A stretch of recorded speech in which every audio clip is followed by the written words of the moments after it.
अपने गठबंधन के उम्मीदवार को अब हरा रहे हैं। अब एक तरफ कहते हैं कि हम भाजपा के हनुमान हैं, तो फिर अब भाजपा के उम्मीदवार के खिलाफ अपना उम्मीदवार देने की क्या उचित हमको इसका जवाब दें। आज जो भी कह ले, लेकिन कोई बिहार के लोग स्वर्गीय रामविलास पासवान जी को चाहने वाले, उनके अनुयायी ये विश्वास नहीं करेंगे, उनके गले के नीचे ये बात नहीं उतर रही कि श्री चिराग पासवान जी आरजेडी से मिले। आज महागठबंधन लाचे भर रहा है, उसमें कहीं न कहीं एलजेपी का सहयोग मिला निश्चित तौर पे, और एनडीए को बड़ा नुकसान उठाना पड़ा। तब ढकोसला दे रहे थे मोदी के अरे तेजस्वी के हनुमान चिराग पासवान।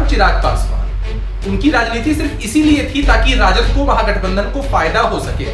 उन्होंने राजद की बी टीम बनकर काम किया। अद्विक को ब्लड कैंसर है।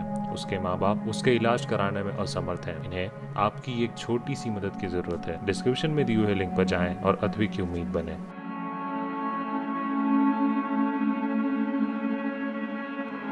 नमस्कार, आप देख रहे हैं बिहार तक। मैं हूं आपके साथ सुकन्या सिंह। पहले जब चिराग पासवान ने बिहार के विधानसभा चुनाव में अकेले चुनाव लड़ने का बुगल फूंका और कह दिया कि मैं तो बीजेपी का, प्रधानमंत्री नरेंद्र मोदी का हनुमान हूं और सत्ता में बीजेपी एलजेपी आएगी, बीजेपी के मुख्यमंत्री होंगे, तो ऐसा लगा कि क्या चिराग पासवान भारतीय जनता पार्टी की बी टीम बनके बिहार के विधानसभा चुनाव में काम कर रहे हैं। लेकिन अब जब पशुपति नाथ पारस ने बड़ा बयान दिया कि चिराग पासवान बीजेपी की नहीं बल्कि ये आरजेडी को फायदा पहुंचाने के लिए बिहार के विधानसभा चुनाव में काम कर रहे थे, उसके बाद सवाल उठने लगा कि आखिर चिराग पासवान के अलग चुनाव लड़ने से फायदा किसको हुआ, किसके बी टीम बने हुए थे चिराग पासवान। क्योंकि अगर इस पूरे विधानसभा चुनाव की बात की जाए तो चिराग पासवान को तो कुछ खास फायदा अकेले चुनाव लड़के कागजों पर तो होता नहीं दिखाई दिया, सीटों के आंकड़ों में तो कोई फायदा होता नहीं दिखाई दिया। उल्टे जिस तरीके के आंकड़े आए उससे ऐसा लगा कि विधानसभा में एलजेपी का अस्तित्व अब सवालों के घेरे में है। नीतीश कुमार के खिलाफ उम्मीदवार दिया और भाजपा के भी उम्मीदवार के खिलाफ दिया। उसका उदाहरण है राघोपुर, उसका जो कि मेरे ही लोकसभा क्षेत्र में है। उसका उदाहरण है महुआ जो मेरे लोकसभा क्षेत्र में है। उसका उदाहरण है भागलपुर, उसका उदाहरण है हसनपुर। इस ढंग से इसने 6 विधानसभा क्षेत्र में भाजपा के उम्मीदवार के खिलाफ में भी आरजेडी को मदद करने के लिए इन लोगों ने अपना उम्मीदवार दिया और वहाँ विपक्ष का उम्मीदवार जीता भी। लोक जनशक्ति पार्टी के गलत के फैसला के चलते वहाँ 5 से 6 सीट पर विपक्ष का उम्मीदवार जीता। पूरे चुनाव में एक बार भी हमारे जो राष्ट्रीय अध्यक्ष थे, एक बार भी उन्होंने विपक्ष का नाम नहीं लिया। आरजेडी के जो नेता थे उनका नाम एक बार भी पूरे मीटिंग में कहीं नहीं लिया। कुल मिलाकर आप कहना चाहते हैं कि आरजेडी के साथ उनकी सेटिंग थी?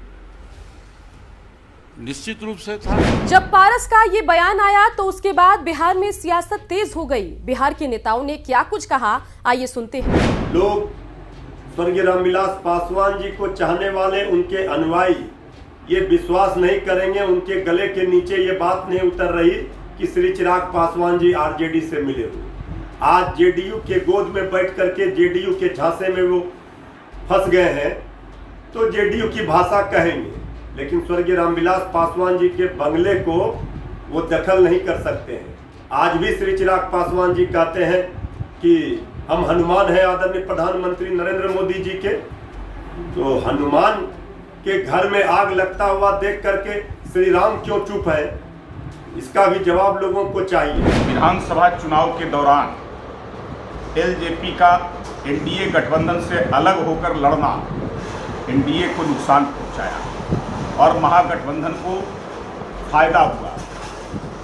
आज महागठबंधन कुलाचे भर रहा है, उसमें कहीं न कहीं एलजेपी का सहयोग मिला निश्चित तौर पे, और एनडीए को बड़ा नुकसान उठाना पड़ा। तब ढकोसला दे रहे थे मोदी के हनुमान अरे तेजस्वी के हनुमान चिराग पासवान। उनकी राजनीति सिर्फ इसीलिए थी ताकि राजद को, महागठबंधन को फायदा हो सके। उन्होंने राजद की बी टीम बनकर काम किया। यह साबित भी हुआ चुनाव में। राघोपुर में बीजेपी के उम्मीदवार के खिलाफ भी उन्होंने उम्मीदवार दिया ताकि वोट कट सके और तेजस्वी यादव जीत सके। अब तो उनके पार्टी के नेता, उनके परिवार के सदस्य भी इस बात को कह रहे हैं खैर, जनता तो बहुत पहले ही इनकी असलियत को जान चुकी थी, समझ चुकी। अभी बड़ा सवाल बना हुआ है कि आखिर एलजेपी किसके इशारों पर बिहार का विधानसभा चुनाव अकेले लड़ रही थी चिराग पासवान की अगुवाई में। इस पर वरिष्ठ पत्रकार क्या कह रहे हैं, आइए सुनते हैं। का मतलब है कि प्रधानमंत्री नरेंद्र मोदी का वो कभी अनुमान नहीं रहे, वो झूठ बोलते हैं। अच्छा, तो अभी आपको याद पड़ा है कि झूठ बोल रहे हैं? तो सब वो तो अपने से चिल्ला करके कह रहे थे कि मैं हनुमान हूँ, हनुमान हूँ, हनुमान हूँ। आराम कुछ बोल भी नहीं रहे थे। तो मौन का मतलब होता है स्वीकार करना।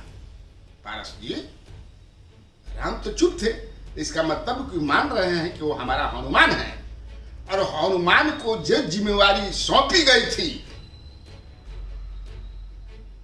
खुलम खुला नहीं, दरे पर्दा। बहुत काम खुलम खुला होता है, बहुत काम दरे पर्दा होता है। दरे पर्दा तो समझते होंगे पारा जी।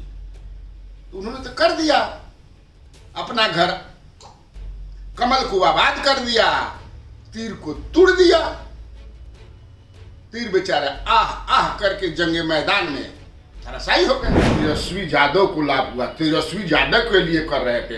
अरे भैया जी, जब आप लोग लड़िएगा तो दुश्मन तो फायदा करेगा ही। बिहार विधानसभा चुनाव के जब नतीजे आए और पता लगा कि एलजेपी के अलग चुनाव लड़ने की वजह से बीजेपी को जहां बड़ा फायदा हुआ, वो दूसरी बड़ी पार्टी बनकर उभरी, वहीं बीजेपी का स्ट्राइक रेट भी लाजवाब था। लेकिन इन सब के बीच एक गौर करने वाली बात यह भी रही कि आरजेडी को भी कोई नुकसान नहीं हुआ। सबसे बड़ी पार्टी बनकर आरजेडी उभरी। 75 सीटों पर तेजस्वी की अगुवाई में आरजेडी ने जीत दर्ज की। तो क्या पारस के दावों में कोई दम है? क्या चिराग पासवान बीजेपी को नहीं बल्कि आरजेडी को फायदा पहुंचाने के लिए अलग चुनाव लड़ रहे थे? बेशक फायदा जिसको भी हुआ हो, चाहे आरजेडी को, लेकिन बीजेपी को। लेकिन चिराग पासवान के अलग चुनाव लड़ने का सबसे बड़ा खामियाजा नीतीश कुमार को भुगतना पड़ा और सिर्फ 43 सीटें आई। मतलब ये कि चाहे बी टीम किसके भी हो, लेकिन नुकसान सबसे ज्यादा नीतीश कुमार का हुआ। इसी तरीके से बिहार की हर खबर हम आपको बताते रहेंगे। बिहार की खबरों के लिए आप देखते रहिए बिहार तक।